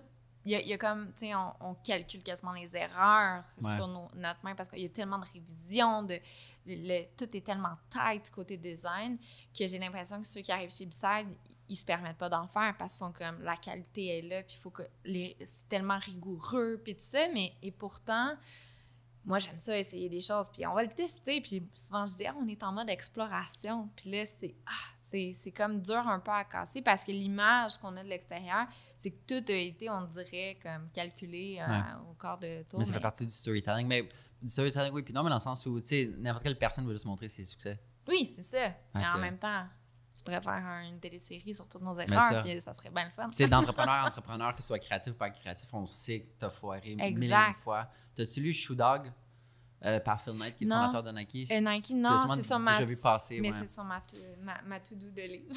Mais tu sais, juste même chose avec le livre sur Elon Musk par H.T. Vance, il y a comme 5 ans. J'ai fait énormément de chemin depuis 5 ans, là, Elon Musk, mais tu sais, de te rendre compte que les plus grosses entreprises qu'on penserait qui sont les plus solides sont au contraire, que, comme, ils frôlaient sur tellement proche de la faillite, tellement souvent. Mais un livre, ça fait longtemps, par exemple. Le pouvoir de l'échec. Par qui? Arnaud Granata. Ça me dit rien. C'est québécois. Arnaud, je pense qu'il est président d'Infopresse. Là, peut-être que je l'ai promu à un autre poste, mais je pense qu'il est président. En tout cas, il est comme allé voir justement des entrepreneurs justement qui ont fait soit faillite, tout ça. Puis c'est tous des échecs qui ont amené à d'autres réussites, qui ont changé de cap complètement. Là, ça fait tellement longtemps, je pense que je l'ai lu au début de B-Side, puis je me disais, on va faire plein d'erreurs, parce que ça va nous amener loin. Wanderlust, le studio de yoga, le propriétaire ou l'ancien propriétaire, lui, il était en bourse, je crois, puis il a perdu toute sa fortune là-dedans, puis finalement, il a fait une retraite à quelque part. Tu sais, quelque chose comme ça. Je veux pas déformer l'histoire, ça fait tellement longtemps, mais je trouvais ça le fun, justement, de lire des... C'est pas que j'adore voir des gens qui se plantent, là. mais je trouve ça... Puis c'est ça, en fait, je trouve qu'il est le fun dans les podcasts, quand j'entends des histoires de d'autres entrepreneurs qui rushent, mais tu sais, que je me dis, OK, c'est vrai que tout a l'air beau de l'extérieur, mais c'est tout le temps challengeant, peu importe ta business, peu importe ton domaine où tu es.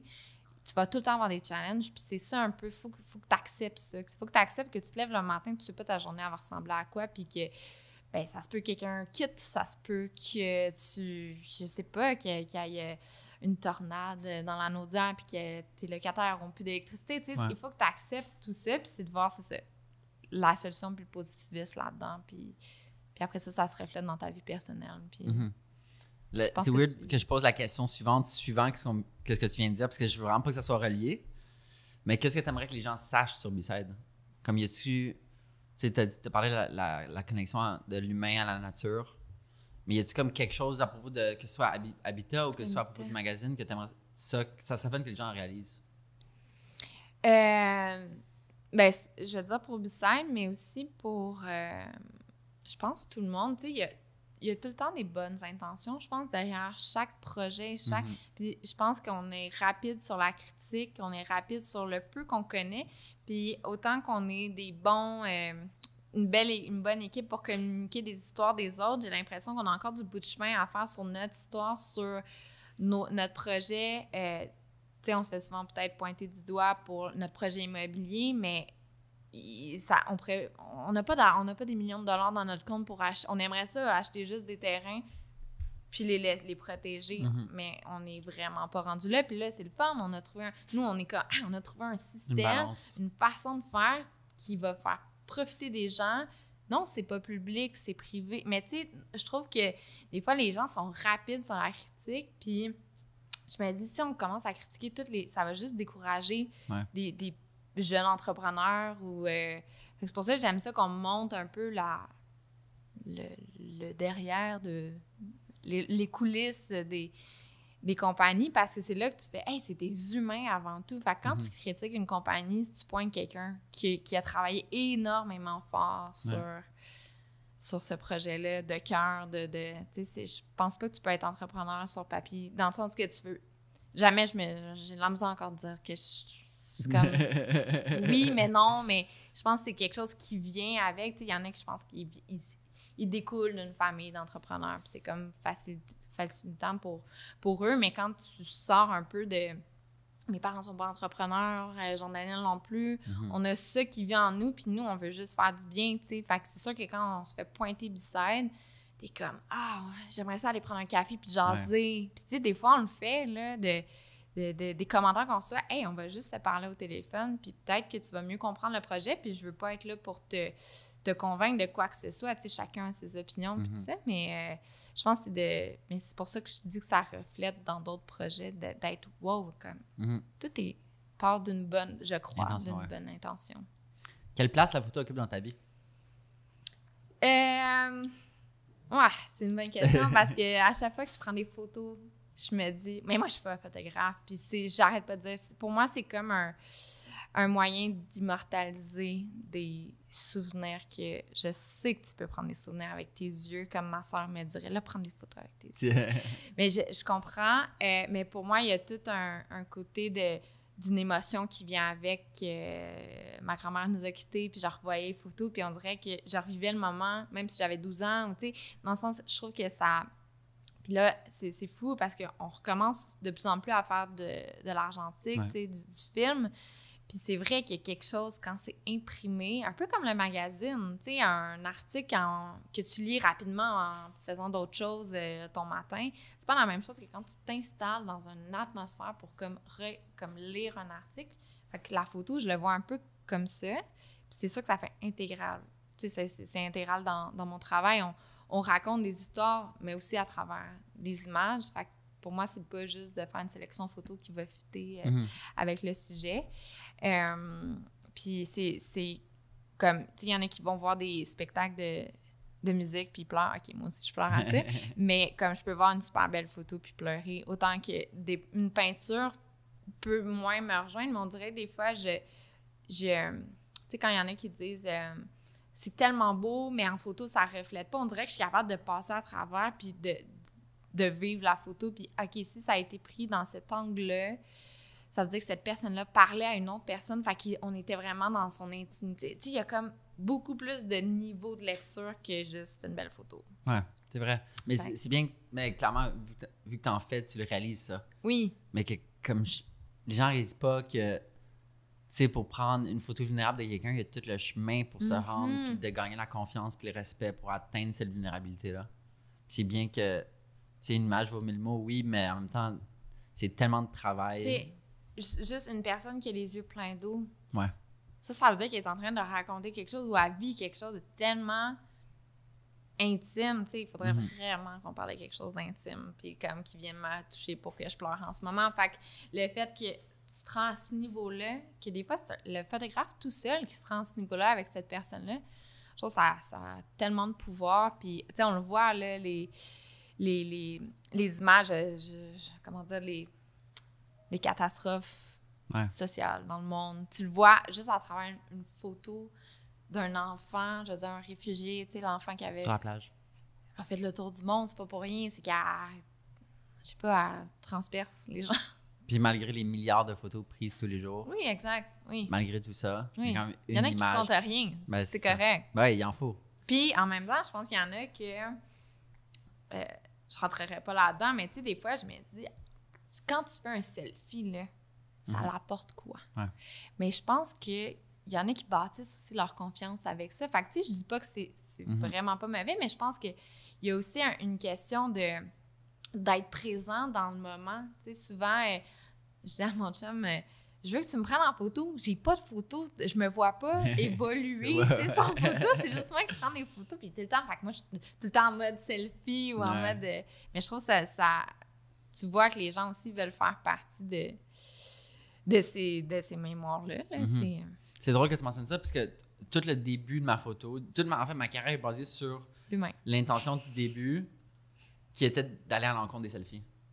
Ah, pour vrai? Ma réflexion, c'était littéralement, je voyais la croissance des selfie sticks plus que je voyageais. Ouais. Je voyais littéralement le nombre de selfie sticks sur un graphique, monté. Puis je suis comme, me semble, la planète est beaucoup plus intéressante que nous individuellement. Alors, je vais juste prendre des photos de la planète. C'est comme ça que ça a commencé. Fait que c'est drôle que tu dis ça maintenant. Je vais juste prendre des photos de gens qui se prennent en selfie. Non, imagine. Ben, c'est vrai, tu sais, ça amène un lot de valeur, tu sais, veux pas. Puis ça n'enlève en rien l'acte de le faire, tu sais, les gens ont leur motif et tout.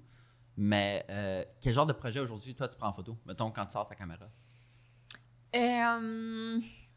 Je sais pas, je prends beaucoup de paysages, j'ai des passions fleurs, j'ai des vagues aussi, mais c'est souvent je pense que je photographie peut-être le calme. Je sais pas ouais? je sais pas comment Wow! Comme le dénominateur commun de tes photos, c'est le calme? Ouais, mais Wow. tu sais, comme juste un lac, c'est sur Instagram. J'en pose pas vraiment beaucoup, mais tu sais, juste, ça me fait du bien de regarder des lacs miroirs couchés de soleil. Ben oui. Ça, là, ça me transporte au moment où je le regardais.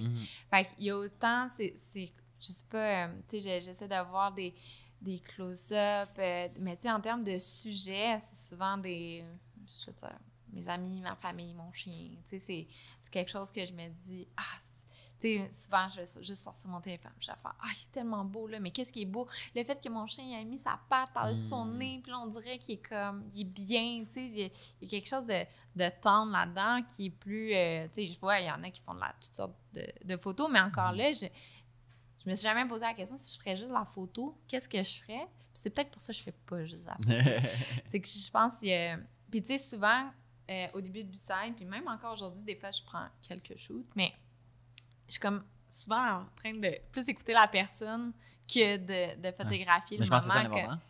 Oui. Clairement, il vaut mieux ça que le contraire. Oui, mais je me dis, des fois, j'ai dû manquer des opportunités de prendre la personne en train de faire les choses. Tu sais, j'aime beaucoup je pense que le dernier portrait que j'ai fait, c'est sur, parce que je vois là, en arrière de toi, les petits, je pense que c'est Robinson, là, la compagnie Robinson. Puis on était dans son atelier. Voir je pense que c'est la matière, les trucs raw, là, que tu vois qu'il y a comme du vécu, que, tu sais, je sais pas combien de photos de béton, juste un peu scrap, puis tu sais, il y a quelque chose de ça, je pense dans la matière, puis je pense dans le calme aussi, je dis calme, là, j'ai l'air super poétique, là, mais je pense que si je regarde rapidement les photos que je prends, c'est pas mal ça. Tu sais, il n'y a jamais je pense que je fais de la photo-reportage quasiment avec ma famille, tu sais, oui, on fait des portraits de photos, tu sais, de famille, mais souvent, tu sais, les rires ou juste les Vraiment spontané. Exactement. J'ai l'impression d'un point de vue extérieur que la photo pour toi, c'est une manière de t'équilibrer. Ça m'aide un peu. Ça m'aide, puis ça me permet, il y a quelque chose aussi à travers la caméra qui fait un peu que t'es pas invincible. Mais tu sais, il y a des choses en photo que je sais que j'ai pris en photo, que je suis allée à cet endroit-là parce que j'étais à travers une lentille. Mais que enlève la lentille, j'aurais jamais... On parle, je veux dire, j'ai quelque chose qu'on dit, puis là, vous pouvez me lancer les roches que vous voulez, mais des animaux, pas blessés, mais tu sais, comme en train, mettons, de se faire un boucher, tu sais, ou se faire tondre, ou il y a quelque chose que je peux facilement comme rentrer dans ce monde-là puis être captivée à vouloir comme prendre je sais pas, des détails, tu sais, c'est beau, on avait comme un vidéo, on avait fait un reportage puis il montrait comment faire comment éviscérer, je pense, un orignal. Je connais pas le c'est un peu, exact. une fois que tu chasses l'orignal, il faut que tu le vides. Fait que c'est littéralement de le couper. Puis je regardais ça avec fascination, mais c'est sûr que t'enlèves tout caméra, puis tu mets ça, je suis la première à être malade, puis à dire que c'est donc bien horrible, puis tout ça. Fait qu'il y a un espèce de filtre, mais j'irais pas jusqu'à dire que je prends ma caméra puis je me dis je vais aller juste prendre la photo il y a quelque chose d'évasif, je pense, qui fait un peu comme une méditation, puis ça je me rendais compte, je pense, dans mes voyages, d'où le pourquoi la dernière fois mon chum m'a fait t'as même pas ta caméra, c'est que je prends des gens en photo, je prends comme justement des moments et tout ça, mais après ça je suis sur mon ordi puis là je vais faire de la sélection, c'est comme si mon cerveau tombe en off parce que je vais éditer des photos, je vais recadrer, ça c'est bon, hein?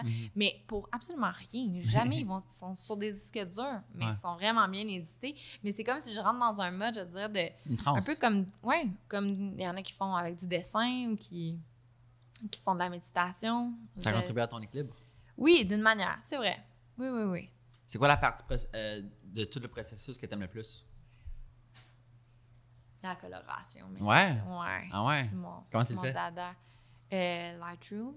Puis après, On y va t'appliques-tu avec. comme des filtres qui sont déjà faits ou c'est juste vraiment tout custom? J'ai comme des bases que je fais, puis c'est un peu avec ça aussi, Design, on travaille, surtout pas comme les réseaux sociaux. Là, quand on reçoit des photos un peu pêle-mêle, on a comme une base, puis par la suite, j'ai fait un petit cours à mon équipe sur comment éditer rapidement. Mais Sur Lightroom? Sur Lightroom, Ah ouais. C'est pas mal ça. Sinon, sur... tu sais, exemple, si je prends une photo rapidement puis je veux la poster sur... Tu sais, il n'y a pas une photo sur mon Instagram qui est pas... Tu sais, no filter, là. Moi, il y a tout un petit peu d'édit. Ouais. Ah, j'aimerais ça que les peaux, ils ont l'air plus basanés. Tu sais, il y a quelque chose que... Je suis dans VS Code, puis j'ajoute des petites affaires, puis... je sais pas, je trouve que des fois, ça l'amène tellement à l'ambiance. Par contre, mes couchers de soleil, c'est rare, c'est vrai qu'il y a des filtres. Je pense à ça, parce que souvent, je suis comme, ça change bien trop la coloration. Ben oui. C'est qui les 3 frères qui te parlent beaucoup? Que tu vois leurs images. Je sais que c'est dur quand, comme si t'as pas ton set, puis tu check. Parce qu'on dirait, moi, j'oublie. Bed roster. Non, mais t'as pas le droit de dire ça. Non, j'ai pas le droit. Mais, attends, ça dépend de mes phases. Tu sais, l'autre fois, je te parlais de Canvachon. Ouais. Je pense que c'est le côté, peut-être en ce moment, que je suis très argentique ou très 35 mm. Aaron, c'est quoi son nom de famille? Aaron... je sais pas. Y a-t-il quelqu'un qui peut me dire à l'oreille? C'est un de nos collaborateurs. Ah non, j'ai peur que j'ai un blanc. Sinon, attends. Pat Kane. Tu dois connaître Pat Kane. Non, il fait beaucoup de photos des Premières Nations ou dans le Nord. Ah, attends, il a gagné la bourse. Oui, il a gagné une bourse. On doit parler de la même. La bourse, on est en train de travailler avec Mark Mann. Oui, exact. C'est quoi le nom de la bourse encore? Tribeca? Non. Mais ouais, il y avait sur l'eau des Premières Nations. Oui, je pense que c'est ça. Ouais, il avait fait un il y a comme tellement de belles séries. Droster. Mais pour vrai, on s'entend, là. Ça fait combien de temps qu'on se connaît, là? Peut-être un 2017? 2018. 2018. Ça fait 4 ans? Déjà? Ouais. Oh mon Dieu. On dirait que ça fait 10 ans. Ouais. Ou hier. Ouais. Je sais pas. Mais, tu sais, au début, c'était comme... Moi, je les appelle mes coups de foudre, là. Puis c'est drôle parce que je parle de... Au bureau, c'est mes crushs. Clairement, ça a l'air autre chose que ça. Puis comme, ça, c'est mon crush de cette année. Puis j'essaie de penser à d'autres. Fait que tout ça pour dire que tu l'as déjà été. Tu l'es plus. Mais j'essaie de penser à d'autres. Il y en a tellement. Il y a Ash Adam qui est du côté voyons, de la côte ouest, plus Alaska. Calais, comment est-ce qu'elle s'appelle? Calais, Canular, quelque chose comme ça. Elle a fait aussi du 35 mm. Elle est beaucoup pour des brands, tu sais, elle fait de la prod, de la création de contenu puis tout ça. Mais je pense que c'est le fait qu'elle est tout le temps en montagne ou justement sur le bord de la mer. Fait que ça, elle prend des photos de surf puis je suis tout le temps comme Mais ouais, c'est très diversifié. C'est fou que les frères sont définis par leur sujet, tu sais. C'est le fait qu'elle vivent en montagne ou Alaska ou sur les Autochtones ou, tu sais. Ouais. Comme, qu'est-ce que l'intérêt, la curiosité visuelle et intellectuelle et du cœur des photographes vont déterminer toute l'essence du photographe? Ben, je pense que c'est le... Tu sais, il y a aussi le côté humain là-dedans. Tu sais, quand je dis Alaska, c'est pas... Elle fait beaucoup, justement. On avait fait un article avec elle qui était des 2 sœurs qui avaient une entreprise de pêche au saumon. Mais, tu sais, justement, ils sont dans le dos. Tu sais, c'est très reportage. C'est comme 3 numéros environ? C'est imprimé? C'est imprimé, oui. C'est juste... non, mais il est quand même récent, là. Ça doit être le 9, 8. Oui, c'est ça. Quelque chose ouais. Ah, il y a 3 numéros, ouais. Qu'est-ce que j'allais avec ça? On dirait que mon fil, j'ai perdu mon fil. Le choix des sujets des photographes détermine leur essence. Oui, mais aussi, je pense, juste la qualité de photos. Ah, il y en a une autre. Anna Paula. Non. Ah, vous avez fait un travail à la lentille récemment? Oui. Ouais. Puis sinon, il y a Pia.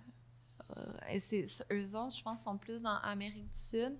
Mais je pense aussi qu'il y a quelque chose dans leur coloration, mais sujet, des fois, peut-être encore là, je suis en train de... on dirait que j'ai comme plein de photos qui arrivent dans ma tête. Je suis comme, ah oui, ça, j'aime ça vraiment. Puis je pense que c'est aussi comme des trucs qui donnent qui m'apportent une curiosité. C'est-à-dire que...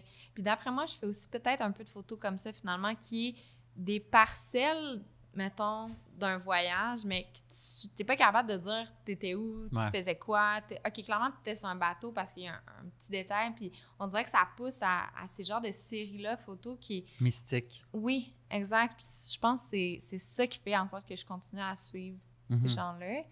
Puis, ben c'est sûr qu'il y a des sujets, justement, tes premières relations, on est beaucoup en ce moment, je veux dire, confrontés comme ça, avec ça. Fait que c'est sûr que ça je suis curieuse d'en apprendre plus. Après, je me dis, OK, tel village, OK, il y a une culture ou une tradition d'aller pêcher la baleine. Puis là, tu vois, comme tout le processus d'aller pêcher cette d'aller tuer finalement cette baleine-là, que peut-être aux yeux du commun mortel, c'est horrible, mais quand tu comprends tout, puis finalement, cette baleine-là va nourrir des centaines, pas centaines, mais dizaines de... Il y a comme un processus, ça, à pas... c'est ça, dans l'histoire, je pense. Il faut que l'image la raconte. Ouais. Comment la photographie évolue ou continue à évoluer pour B-Side? Comme, mettons, du premier numéro, puis là, le 13e. C'est quoi comme le fil conducteur de l'évolution ou vers où vous en allez? C'est l'histoire. C'est ça, c'est l'histoire. Il faut que l'image en parle. Tu sais, à chaque fois qu'on bâtit un article, le sujet, c'est sûr que c'est pour ça que je pense que c'est ça la force de B-Side, c'est que le contenu et le contenant élève le sujet. J'adore utiliser cette expression. Je suis très content que tu l'aies utilisée parce que pour moi, c'est ça que je trouve palpitant, la photo documentaire. Puis d'où pourquoi, qu'est-ce que vous faites, c'est incroyable, c'est que le contenant est beau, mais le contenu est magnifique aussi. Mon Dieu, mais avant ça, je te l'aurais dit la première ligne. Continue. Mais fait que je pense que c'est ça la force qui est c'est pour ça que le design est aussi présent dans toute, comment dire, la production du magazine, parce que peut-être dans une structure plus traditionnelle, ça viendrait juste de l'éditorial. Après, il y aurait une commande photo. Mais là, des fois, le sujet arrive par les photos, arrive par un photographe qu'on veut vraiment travailler parce qu'il y a cette sensibilité-là, parce qu'il comprend aussi, tu sais, le fait aussi, tu sais, je pense qu'aussi, on a travaillé avec des photographes qui rendaient mal à l'aise, des gens. Juste ça, t'as comme la relation 360 qui va avec ça. Puis c'est pas... comment dire, c'est pas tout le monde qui sont à l'aise aussi de recevoir des inconnus dans leur maison pendant 2 heures à parler de sujets quand même sensibles ou qui peut-être que c'est des réflexions pendant des années qui se donnent. Fait que je pense que c'est ça, la relation, mais tout ça pour dire que comment ça a évolué. Comme il me semble que tu m'avais dit que le 12e numéro, c'était tout des photos commandées ou toutes des photos originales? On n'en a jamais eu un au complet tout commandé. Non? Par contre, il y en a de plus en plus qu'on commande. C'est très cool. Parce qu'on travaille 2 numéros en même temps. Ah ouais? C'est ça qui nous aide. Maintenant? Parce qu'au tout début du site, exemple, on en a un au printemps-été et un à l'hiver, automne-hiver. Ouais. C'est sûr que quand on sort un magazine avant Noël, il faut voir de la neige. Ouais, les gens, sinon, sont un peu un cover d'été. C'est psychologiquement comme incompatible. Ce qui faisait souvent qu'on prenait des photos déjà existantes parce que là, on avait plein de sujets qu'on a créés, qu'on a fait des commandes, mais qui restent encore Amérique du Nord. On peut aller plus dans le Nord, je veux dire, pour avoir des photos de neige, mais à un moment donné aussi, on y va avec le sujet, on ne va pas y aller juste avec l'esthétique. Puis, ça fait peut-être 3 numéros qu'on commence à travailler. Ah non, c'est pas vrai. Par exemple, c'est le premier numéro là qu'on sort, qu'on a commencé. Je vais mettre des dates, là, juste pour... on sort au mois de novembre, début novembre, mais on a commencé au mois de janvier passé. OK, mais ça, c'est incroyable, by the way. C'est challengeant. En tant que moi qui pitch, qui propose des histoires, c'est dur. Oui. C'est extrêmement dur d'avoir des histoires d'hiver que tu vas pitcher l'été. Exact. Puis c'est fun d'entendre ça. C'est vraiment fraîcheur. Oui, parce que là, on est à un stade je veux dire qu'on va commencer la production design, mais on a déjà du contenu, des photos, des articles décrits en hiver. Fait que ça nous facilite beaucoup. On a commencé aussi à créer, je veux dire, à commander nos covers. Ouais. Fait 2 numéros. Ça aussi, c'est challengeant. Le dernier, on l'a fait en hiver. C'était des fleurs dans du béton. Là, on était à distance avec plusieurs photographes qu'on essayait de passer à commande à distance. Wow. On était aussi en pandémie, fait que ça faisait en sorte que le voyagement n'était pas si facile que ça, mais qu'on a commencé aussi à essayer de reproduire plus la thématique à travers un concept, un style de photographe plutôt que... mais c'est ça, le challenge, c'est des fois, il y a des photos qui existent qui sont tellement fortes qu'on dit on passe ça à côté de quelque chose.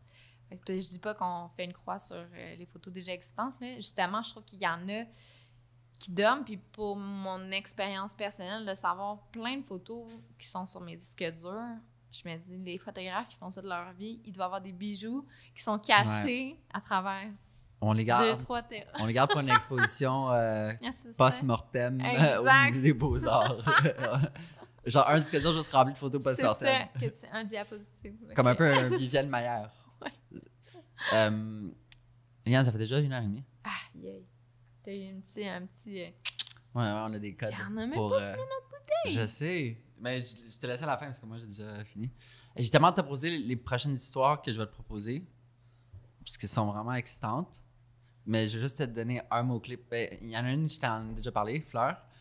Mais l'autre, stratosphère. Quelque chose dans l'espace. Bon. Mais là, tu m'as parlé de Mars tantôt. Je ne suis pas dans l'espace, mais quelque chose... Ouais, bref, je te laisse là-dessus. OK. Mais merci beaucoup de merci de m'avoir invité. J'espère que tu as réussi à charmer, de par ce que tu disais, des gens dans l'univers B-Side, parce que c'est juste un univers de choses incroyables, de belles valeurs, d'optimisme, en même temps de paradoxe, comme tu as dit au début. Mm-hmm. Puis on dirait que la planète gagnerait s'il y avait plus de lecteurs B-Side et plus de gens qui allaient connecter avec la nature, parce qu'on la protégerait plus, tout en mettant de l'avant du photojournalisme de qualité. Fait que je te remercie pour ce que vous faites. Merci de ce projet. Je suis fière de toi. Merci. D'avoir participé. Puis moi, j'aimerais te poser une dernière question. Ouais, vas-y. C'est quoi ton plus grand paradoxe? À moi? Ouais. Sinon, je vais me partir en podcast puis je te le demanderai, mais je pense que c'est le fait nous laisses là-dessus. On dit souvent que... Je pense que c'est le paradoxe d'essayer de tellement apprécier le moment présent, tellement ardemment, que c'est tellement difficile d'apprécier le moment présent, puis que j'essaie tellement fort, en même temps, ma job, c'est un peu de le briser en prenant une photo.